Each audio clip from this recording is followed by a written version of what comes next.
பிரைஸ்லால் கர்த்தர் மேம்பட்ட இந்த அருமையான புதிய கால வேளையிலே உங்களை சந்திப்பதிலே மிகுந்த மகிழ்ச்சி அடைகிறோம்.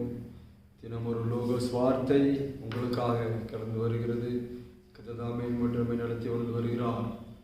அவர் ஒரு நாள் நம்மை கைவிட மாட்டார். அவர் நம்மோடு இருக்கிறார். இந்த நாளில் உங்களுக்கு அவர் வசனத்தை சொல்லி ஜெபிக்க விரும்புகிறேன். உபாகமத்தின் புஸ்தகம் 30ஆம் அதிகாரம் 19ஆம் வசனம். உபாகம் 30:19. நான் ஜீவனையும் மரணத்தையும் ஆசீர்வாதத்தையும் சாபத்தையும் உனக்கு முன் வைத்தேன் என்று உங்கள் மேல் வானத்தையும் பூமி என்று சாட்சி வைக்கிறேன். ஆகையால் நீயும் உன் சந்ததியும் பிழைக்கும்படிக்கு நீ ஜீவனை தெரிந்து கொண்டு. இந்த கடைசியாக ஒரு வார்த்தை சொல்லப்பட்டிருக்குது. நீயும் உன் சந்ததியும், ஆகையால் நீயும் உன் சந்ததியும் பிழைக்கும்படிக்கு நீ ஜீவனை தெரிந்து கொண்டு என்று சொல்லப்பட்டிருக்கு. புஸ்தகத்திலே ஆண்டவர் முதலாக தேவனுடைய வார்த்தை சொல்லப்பட்டது. மறுபடியும் டியூட்டர்னாமி என்றது செகண்ட் லான் சொல்லப்படுகிறது. இரண்டாவதாக அவர் சொல்லும்போது ஜனங்களை பார்த்து, அடுத்த தலைவரை பார்த்து, ஆண்டவருடைய பிள்ளைகளை பார்த்து அவர் சொல்லுகிற ஒரு வார்த்தை, ஆண்டவர் வெளிப்படுத்துகிற ஒரு வார்த்தை, நான் எல்லாவற்றையும் உனக்கு முன்பாக வைத்திருக்கேன். மரணத்தையும் ஜீவனையும் ஆசீர்வாதத்தையும் சாபத்தையும் நான் உனக்கு முன் வைத்திருக்கிறேன். நீ பிழைக்கும்படிக்கு ஜீவனை தெரிந்து கொண்டு என்று சொல்லப்பட்டது. நாம் தெரிந்து கொள்ளும் விஷயத்தை கர்த்தர் நம் கையில் ஒப்பு கொடுத்திருக்கிறார். நாம் என்ன வேணாலும் தெரிந்து கொள்ளலாம். இன்றைக்கு நமக்கு அருமையான இஸ்ரவேல் ஜனங்களை பார்த்து சொன்ன அதே வார்த்தை நம்மை நோக்கி வந்து கொண்டிருக்கிறது. என்னவென்றால், அன்றைக்கே கர்த்தர் இஸ்ரவேல் ஜனங்களை பார்த்து நீங்கள் பிழைக்கணும்னா ஜீவனை தெரிந்து கொள்ளுங்கள், இல்லை அப்படியே அழிந்து போகணும்னா நீங்கள் மரணத்தை தெரிந்து கொள்ளுங்கள் என்று சொல்லுங்கள், இல்லைன்னா சாபத்தை தெரிந்து கொள்ளுங்கள் என்று சொல்லப்படுறது. தெரிந்து கொள்கிற காரியத்தில் நாம தான் செலக்ட் பண்ணணும். எது வேணும், எது வேண்டாம். இந்த உலகத்தில் எப்படி இருக்கணும், எப்படி இருக்க வேண்டாம். ஆண்டவர் வேணுமா, இல்லை பிசாசு வேணுமா?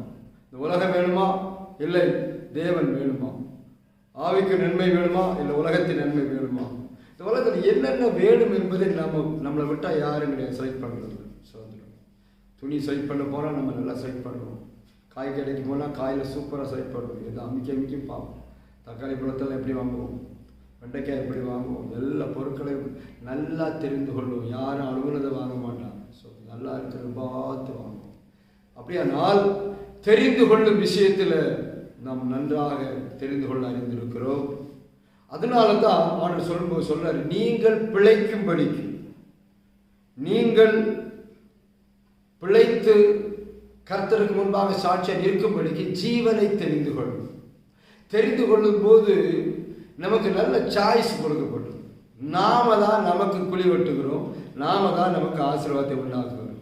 வேற யாரும் கிடையாது. சொல்லுவாங்க, அவங்களால நான் இப்படி ஆகிட்டேன், இவங்களால இப்படி ஆகிட்டேன், இவங்க பண்ண அநியாயம் தாங்க முடியல, இவங்க என்ன தொந்தரவு பண்ணி பண்ணிட்டாங்கன்னு சொல்லி மற்றவர்களை குற்றச்சாட்டு காட்டுறதுக்கு நம்ம அநேகர் அப்படித்தான் செய்து கொண்டு இருக்கிறோம். ஆனால் இங்கே நாம தான் தெரிந்து கொள்ள வேண்டும் என்று கர்த்தர் சொல்லுகிறார்.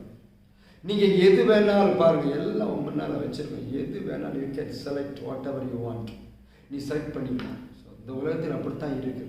ஆனால் இஸ்ரவேல் ஜனங்களை பார்த்து கர்த்தர் சொல்லும்போது, நீ பிழைக்கணுமானால் ஜீவனை தெரிந்து கொள். இன்றைக்கு கர்த்தர் நம்மோடு அதை தான் சொல்லிக் கொண்டிருக்கிறார். நாம் இந்த உலகத்திலே பிழைத்து இருக்கும்படி, பிரியமானவனின் ஆத்துமா வாழ்வதுபடி எல்லாம் வாழ்ந்திருக்கும்படி, சுகித்திருக்கும்படி, சோதரம் பிழைக்கும்படி. இன்னைக்கு அவன் சொல்றாங்க, நாங்கள் அப்படி ஆண்டவர் ஜீவனை தெரிந்து கொண்டா தான் பிழைக்க முடியுமா, வேற உலகத்துக்கு பிழைக்க முடியாதா? சோதரம். பிழைப்பு என்பது இந்த உலகத்தோடு முடிகிற பிழைப்பை இங்கே சொல்லவில்லை. சோதரம். நீங்கள் பிழைக்க வேண்டுமென்றால், உங்கள் ஆத்மா பிழைக்க வேண்டுமென்றால், உங்கள் ஜீவன் கர்த்தரோடு இணைக்கப்பட வேண்டுமென்றால் ஜீவனை தெரிந்து கொள். வசனம் சொல்லுது, நானே வழியும் சத்தியமும் ஜீவனுமாய் இருக்கிறேன். இயேசு சொன்னார், நான் தான் வழி, நான் தான் சத்தியம், நான் தான் ஜீவன். அப்படியே நான் ஜீவனை தெரிந்து கொள்ள என்றால் யாரை தெரிந்து கொள்ள வேண்டும்? இயேசுவை தெரிந்து கொள்ள வேண்டும். அதை தெரிந்து கொள்வதும் கொள்ளாததும் நம்ம கையில் தான் இருக்குது. வேண்டாம்னா வேண்டாம், வேணும்னா வேணும். நீங்கள் உங்கள் மனசு வேண்டாம்னா அது வேண்டாம் போயிடும். வேணும் என்றால் அது நல்லபடி நடக்கும். இங்கே எல்லாரும் இங்கே ஃபோர்ஸ் பண்ணுறதுலாம் இல்லை. அநேக சொல்லிக்கிறோம், ஐயோ ஃபோர்ஸ் பண்ணுறாங்க, அப்படி பண்ணுறாங்க, மதம் மாற்றுறாங்க, அதை பண்ணுறாங்க. இங்கே ஒன்றும் மாற்றுறது இல்லை, எல்லாம் உங்கள் இஷ்டம்தான். உங்கள் இருதயம் தேடினால், உங்கள் இருதயம் வாஞ்சித்தால் ஆண்டவர் வருவார். சோதனை நீங்கள் தான் தேடி கண்டுபிடிக்கணும். யாரும் யாரையும் எதையுமே பண்ண முடியாது. சோதனை ஒரு மனுஷனை கூட ஒரு முடிவை கூட மாற்ற முடியாது. அவரோட இஷ்டம்தான். அவரோட இஷ்டப்படி தான் கர்த்தர் நாட்களை கிரி செய்து கொண்டிருக்கார். நம்ம பிழைக்கணும்னா ஜீவனை தெரிந்து கொள்ள வேண்டும் ஈஸ்வரர் சொன்னவர். இன்னைக்கு நம்ம பார்த்து சொல்றாரு. இஸ்ரவேல் மக்களுக்கு சொன்னவர். பாருங்க, ஜனங்கள் அநேக நேரங்களிலே அவர்கள் அழிவை தேடிக்கொண்டார்கள், அக்கிரமத்தை தேடிக்கொண்டார்கள், பாவத்தை தேடினார்கள், அழிந்து போனார்கள்.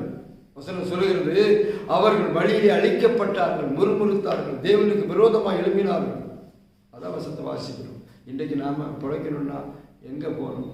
என்ன போனால் பிழைக்கலாம்? நீ ஓடாதீங்க. ஆண்டவர் சொல்றாரு, வழியும் சத்தியம் ஜீவனுமாக இருக்கிற இயேசு வழியை வந்தால் உங்களுக்கு ஜீவனை தெரிந்து கொண்டு பிழைக்கலாம். என்ன பிழைப்பு? இந்த உலகத்திலும் ஆசீர்வாதம், பரலோகத்திலும் ஆசீர்வாதம். அதான் அந்த ஆசீர்வாதத்தை பெற வேண்டுமானால் இந்த உலகத்தில் ஜீவனை தெரிந்து கொள்ள வேண்டும். எது தெரிந்து கொண்டிருக்கிறீர்கள்? யோசனை பண்ணி பாருங்க. தெரிந்து கொண்டது அது ஜீவனாக இருக்குமா? இன்னைக்கு நாம இஷ்டம் போல தான் நம்ம நடக்கிறோம். யாரும் சொற்படி கிடையாது. நம்ம இஷ்டம். சின்ன குழந்தையில இருந்து பாருங்க, நல்ல சின்ன குழந்தை 5 மாதம் 3 மாதம் 4 மாதம் பிள்ளைய கையில் ஒரு செல்லை கொடுத்துட்டு நம்மளால் வாங்க முடியுமா? அதுதான் வேணும்னு ஒத்த ஆரம்பிக்கும். இன்னைக்கு அந்த யூடியூப் ஆன் பண்ணி கொடுக்காம பிள்ளைகள் சாப்பிட்றது இல்லை. அதிலேயே தலைத்திருக்கிறது. 1 வயசாகிறதுக்கு முன்னே அதை கண்ட்ரோல் பண்ண முடியல. அப்படிப்பட்ட பிள்ளைகள் வருங்காலத்தை எப்படி இப்படி யோசனை பண்ணி பாருங்க.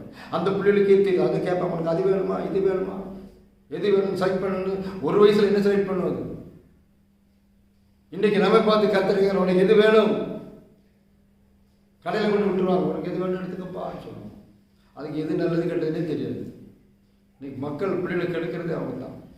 எது நல்லது கெட்டது தெரியாதபடி நல்லது சொல்லிக் கொடுக்குது. அவர் சொல்ல ஜீவன் இருக்கு, அதை தெரிந்து கொள், ஜீவனா இயேசுவை தெரிந்து கொள் என்று சொல்லி கர்த்தர் நீங்களோடு இடைப்பட்டுக் கொண்டிருக்க. எதை தெரிந்து கொண்டிருக்கிறீர்கள்?